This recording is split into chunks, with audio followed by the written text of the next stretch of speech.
बढ़ते आगे, ग्वालियर में कलेक्ट्रेट में केंद्रीय मंत्री ज्योतिरादित्य सिंधिया ने समीक्षा बैठक की, जिसमें सिंधिया ने कहा कि ग्वालियर शहर की सड़कें एकदम बदतर हैं।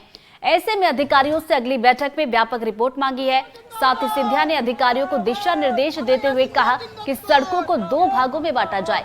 एक तो वो सड़कें जिनमें सीवरेज और पानी की लाइन है, और दूसरी वो जिनमें नहीं है। इनको उसी आधार पर ठीक करने के लिए दिशा निर्देश उनकी तरफ से दिए गए हैं। तो किस तरीके से प्लान बनाया जाए, इसको लेकर सिंधिया ने देखिए क्या कुछ बातें कही हैं और निरीक्षण उनकी तरफ से किया गया था। और 2 तस्वीरें आपके टीवी स्क्रीन पर है। पहली तस्वीर देखिए, आपको दिखा रहे हैं जहां पर बैठक यहाँ पर की गई, समीक्षा बैठक, दिशा निर्देश दिए गए। और वही एक और तस्वीर आपको दिखा रहे हैं जहां पर उन्होंने निरीक्षण किया है। सड़कों की स्थिति वाकई में बदल है और धूल, मैं कल नारायण सिंह जी के साथ में प्रवास पे गया था, एक कोने में है।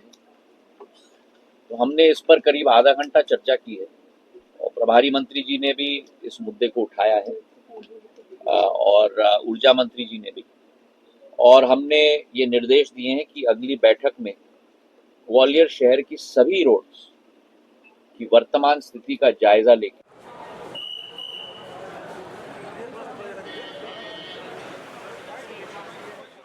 तिवारी जी का रुख करेंगे। हमारे साथ फोन लाइन पर जुड़ गए अनुराग जी। सिंधिया को हम सुन रहे थे, ग्वालियर की सड़कें किस तरीके से सुधरेंगी, इसका प्लान अब उन्होंने खुद दिया है, खुद यहाँ पर जिम्मेदारी संभाली है।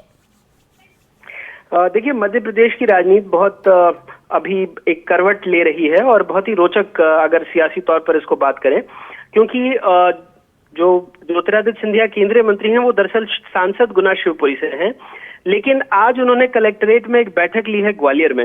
अमूमन ये काम वहां के सांसद करते हैं।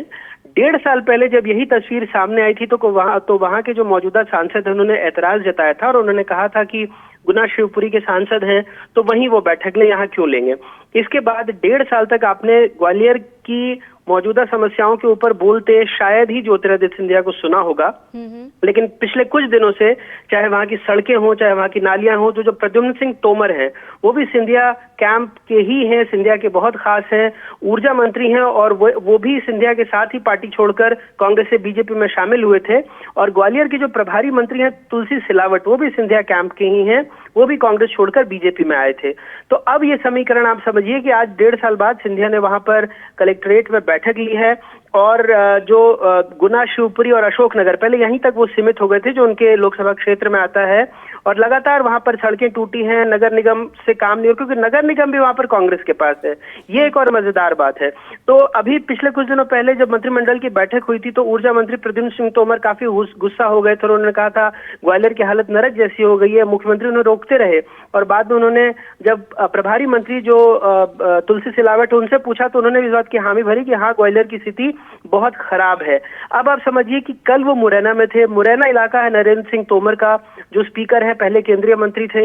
नरेंद्र सिंह तोमर के इलाके में कल उनका बहुत भव्य स्वागत हुआ है और अब ये बताया जा रहा है कि वहां से जो मंत्री आते हैं, कृषि मंत्री एंदल सिंह कंसाना, वो सिंधिया के करीबी तो नहीं है लेकिन वो भी कांग्रेस छोड़कर बीजेपी में आए थे। तो ऐसे में वहां एक त्रिकोण बन रहा है और अब माना जा रहा है कि ग्वालियर चंबल की एक तरह से पूरी जिम्मेदारी केंद्रीय नेतृत्व और खुद मुख्यमंत्री ने भी इस बात की हामी भर दी है कि वो सिंधिया के पास में ही हो। तो आज जो तस्वीरें आई हैं, चाहे फिर वो ग्वालियर स्टेशन हो, चाहे अंबेडकर धाम जो वहां बन रहा है उसको देखने वाली बातें हों, तो ये सारी चीजें अब एक तरह से माना जा रहा है कि सिंधिया के जिम्मे ही सरकार ने कर दी और इसमें केंद्रीय नेतृत्व की भी हामी है कि जो पूरे ग्वालियर चंबल का विकास होगा उसका रोड मैप सिंधिया ही देखेंगे। बहुत बहुत शुक्रिया अनुराग जी आपका जानकारी के लिए। तो देखिए, यहाँ पर केंद्रीय नेतृत्व की तरफ से भी हामी भरी गई है और उसके बाद ही हम ये देखिए तस्वीरें देख रहे हैं कि ग्वालियर चंबल के विकास को लेकर रोड मैप यहाँ पर खुद सिंधिया की तरफ से तैयार किया जा रहा है, निरीक्षण वो कर रहे हैं और उसके बाद समीक्षा बैठक उनकी तरफ से की गई और जरूरी दिशा निर्देश भी यहाँ पर दिए गए कि किस तरीके से यहाँ पर प्लान तैयार किया जाए कि जो सड़कों की हालत हाल फिलहाल में जो बदतर बनी हुई है वो सुधर जाए।